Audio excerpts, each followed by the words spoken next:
Jangan lupa hubungannya baik-baik aja, jelas subscribe, ria, like, dan lonceng. dan rumor yang beredar itu udah nggak benar ya. Tapi dalam waktu dekat apakah ada pertemuan Pak Jokowi dengan Bu Mega gitu Pak? Ini kan Yang jelas kita tetap kerja seperti biasa. Majunya Gibran dan isu dinasti politik ditanggapi dua baca pres lain. Menurut Ganjar, Presiden Jokowi tak akan mengintervensi kampanye Prabowo Gibran dengan fasilitas negara. tidak takut ada kekhawatiran fasilitas negara digunakan untuk mendukung Mas Gibran. Tidak khawatir jadi Mas Gibran. Pak Presiden yang akan melakukan. Senada dengan Ganjar, baca pres Koalisi Perubahan Anies Baswedan yakin Presiden akan bersikap netral di Pilpres 2024. Kami yakin Presiden akan bersikap netral, Presiden akan menjaga agar kewibawaan proses demokrasi kita tetap tinggi dan keren kan. Kalau menang netral, ada kekhawatiran Mas Gibran akan menggunakan fasilitas pemerintahan? rasanya enggak. Semua media nonton, semua rakyat nonton, betul nggak? Sementara itu, laporan harta kekayaan ketiga pasangan pun tak luput dari sorotan. Dilansir dari laman LHKPN KPK, baca pres Anies Baswedan pada akhir masa jabatannya sebagai Gubernur DKI Jakarta Oktober 2022 melaporkan harta kekayaan 11,1 miliar rupiah. Sementara Wakil Ketua DPR RI Muhaimin Iskandar melaporkan harta kekayaan per Desember 2022 sebesar 27,2 miliar rupiah. Gubernur Provinsi Jawa Tengah periode 2017-2022 Ganjar Pranowo melaporkan harta kekayaan 13,4 miliar rupiah pada Desember 2022. Adapun Jangan Mahfud MD lupa yang menjabat Menko Polhukam subscribe, melaporkan harta like, kekayaan dan lonceng. 29,5 miliar rupiah. Menteri Pertahanan Prabowo Subianto jadi baca pres terkaya dengan laporan harta senilai 2,03 triliun rupiah per Desember 2022. Sementara Wali Kota Solo, Gibran Rakabuming, melaporkan harta sejumlah 26 miliar rupiah. Di balik segala kontroversi, kini rakyat Indonesia punya 3 pasang baca pres-bacawa-pres yang akan meramaikan Pilpres 2024 setelah KPU menyatakan seluruh pasangan baca pres-bacawa-pres 2024 lolos tes kesehatan sebagai tahapan pendaftaran. Hasil pemeriksaan terhadap Jangan bakal lupa calon ini oleh tim pemeriksa subscribe, like, dinyatakan dan bahwa lonceng. bakal pasangan calon mampu untuk menjalankan tugas sebagai presiden dan wakil presiden. Kemudian yang kedua dinyatakan bebas dari penyalahgunaan narkoba. Sementara, hasil verifikasi data dan penetapan paslon akan disampaikan KPU pada 13 November, disusul pengundian nomor urut Capres-Cawapres 14 November mendatang. Saudara, putusan MK terkait batas usia minimal Capres-Cawapres berbuntut panjang. Presiden Jokowi dan keluarganya pun dilaporkan ke KPK. 60 menit special report, segera kembali. Atau tidak-tidaknya mendapat manfaat dari perkara nomor 90. Sebab putusan itulah yang membuat dia bisa berpasangan dengan Gibran. Tak hanya keluarga Presiden Jokowi, Hakim MK pun banjir laporan terkait pelanggaran kode etik dan perilaku hakim dalam putusan tersebut.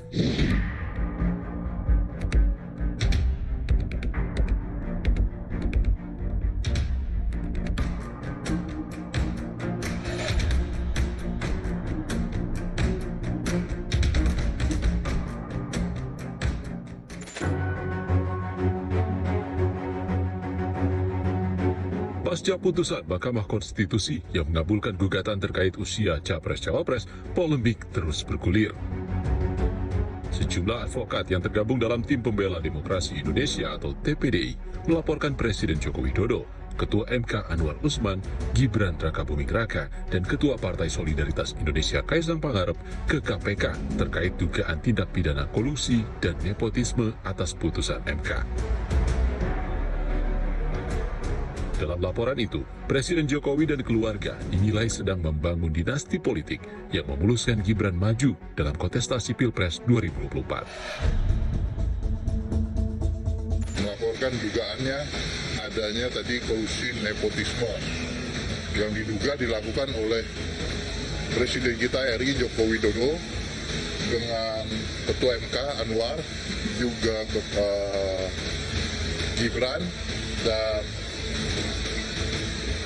Kaisang, dan lain-lain. Tak hanya itu, para advokat juga melaporkan belasan orang lain yang dianggap ikut andil memuluskan praktik kolusi dan nepotisme itu. Mulai dari Ketua Umum Partai Gerindra Prabowo Subianto hingga pemohon uji materi Almas Saki Biru. Presiden Jokowi dan Gibran Rakabuming Raka pun kompak tak mempersoalkan laporan tersebut. Ya, itu kan proses demokrasi di bidang hukum. Ya, kita hormati semua proses itu. Biar ditindaklanjuti KPK. Monggo-monggo. Juru bicara KPK Ali Fikri menyebut KPK kini tengah menganalisa dan melakukan verifikasi guna memastikan apakah laporan para advokat tersebut memenuhi syarat. Tak hanya keluarga Jokowi, Hakim Mahkamah Konstitusi pun banjir laporan. Ada setidaknya 14 laporan yang masuk, salah satunya dari Perhimpunan Bantuan Hukum dan HAM Indonesia atau PBHI. PBHI melaporkan 5 hakim MK ke Dewan Etik Hakim Konstitusi terkait dugaan pelanggaran kode etik dan perilaku hakim pada putusan gugatan batas usia Capres-Cawapres. Kelima hakim, yakni Anwar Usman, Manahan Sitompul, Eni Nurbaningsih, Daniel Y. Pancastaki, dan Guntur Hamzah. PBHI mengklaim laporan dibuat untuk membersihkan MK dari dugaan intervensi politik. Menindaklanjuti belasan laporan dugaan pelanggaran etik Hakim Konstitusi, MK pun membentuk Majelis Kehormatan MK atau MKMK pada 23 Oktober lalu. Dalam rapat permusyawaratan hakim, 3 nama tokoh ditunjuk sebagai Mahkamah Kehormatan MK, diantaranya Jimli Asidiki, Bintan Saragih, dan Wahidudin Adams. Jimli Asidiki yang merupakan Ketua MK 2003 hingga 2008 mewakili tokoh masyarakat, sementara Bintan Saragih mewakili unsur akademisi, sedangkan Wahidudin Adams mewakili hakim aktif Mahkamah Konstitusi. Ketiganya punya waktu 1 bulan hingga 24 November 2023 untuk memutus perkara tersebut. Namun, pembentukan Majelis Kehormatan MK ini pun tak lepas dari kontroversi. Pasalnya, ketiga Majelis Kehormatan justru dilantik oleh Ketua MK Anwar Usman, salah satu hakim yang akan mereka periksa terkait pelanggaran kode etik. Selain itu, terpilihnya Jimli Asidiki sebagai Ketua Majelis Kehormatan MK juga jadi sorotan. Pada Mei lalu, Jimli secara terbuka menyatakan dukungannya kepada Baca Pres Prabowo Subianto. Selain itu, putra Jimli, Robi Asidiki pun pernah menjadi caleg DPRD DKI Jakarta dari Partai Gerindra di Pileg 2014 dan menjadi pengurus DPP Partai Gerindra. Ketua PBHI Julius Ibrani mengaku kecewa terpilihnya Jimli dalam mengadili Anwar Usman dan hakim konstitusi lainnya. Menurutnya, anggota Majelis Kehormatan MK seharusnya tak memiliki relasi dengan hakim MK ataupun kelompok yang berkepentingan atas putusan MK. PBHI mengatakan MK tidak boleh memiliki satupun titik temu relasi dengan Mahkamah Konstitusi, dengan para hakim, dengan mereka-mereka yang berkepentingan pada perkara 90. Nah, itu yang kami tegaskan. Nah, dalam hal ini terdapat juga di dalam Prof. Jimli itu sendiri. Senada, pakar hukum tata negara Ferry Amsari mengaku pesimis Majelis Kehormatan MK mampu membenahi polemik di tubuh MK. Relasi konflik kepentingan juga mengiringi posisi beliau sebagai MKMK ini dengan pernyataan dukungan kepada calon tertentu yaitu Prabowo Subianto yang kita ketahui diuntungkan atau tidak-tidaknya mendapat manfaat dari perkara nomor 90. Sebab putusan itulah yang membuat dia bisa berpasangan dengan Gibran. Jadi tentu saja Prof. Jimli ada konflik kepentingan. Hakim konstitusi yang menjadi anggota MKMK Pak Wahidudin Adams juga harus dikatakan memiliki kepentingan karena dia yang akan mengadili kawannya sendiri. Di titik ini memang patut diragukan MKMK mampu membenahi permasalahan di MK, terutama berkaitan dengan Ketua MK Anwar Usman. Kamis 26 Oktober 2023, Majelis Kehormatan MK menggelar sidang perdana yang mengagendakan klarifikasi dua belah pihak pelapor. Ketua Majelis Kehormatan MK, Jimli Asidiki mengungkap untuk pertama kalinya seluruh hakim MK dilaporkan atas pelanggaran kode etik. Ini perkara belum pernah terjadi dalam sejarah umat manusia. Ya, seluruh dunia, semua hakim dilaporkan melanggar kode etik. Baru kali ini, akal sehat itu sudah dikalahkan oleh akal bulus dan akal pulus. Akal pulus itu untuk uang, kekayaan, akal bulus itu untuk jabatan. Keheranan Jimli dan anggota Majelis Kehormatan MK lain sepertinya masih akan terus bertambah. Pasalnya, setelah Majelis Kehormatan MK dibentuk, kini giliran 16 guru besar dan pengajar hukum tata negara dan hukum administrasi negara yang melaporkan Ketua Hakim Konstitusi Anwar Usman ke Majelis Kehormatan atas dugaan pelanggaran etik dan perilaku Hakim Konstitusi.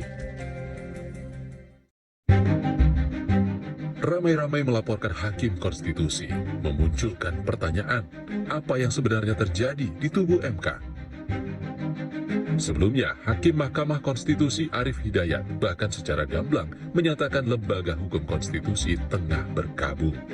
Arief Hidayat menilai Indonesia tak baik-baik saja karena ada segelintir orang tengah memegang kendali eksekutif, yudikatif, legislatif, hingga media.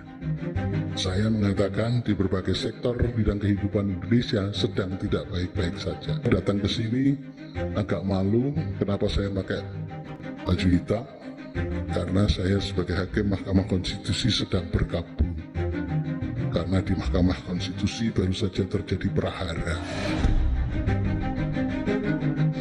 Saudara, judi online tak kunjung tuntas. Kini akal bulus para bandar menarik korbannya menyusup ke para pemain game online. 60 menit special report akan segera kembali. Mereka sih biasanya berusaha untuk membuat seolah-olah Jangan itu lupa bukan judi online. subscribe, like, dan lonceng.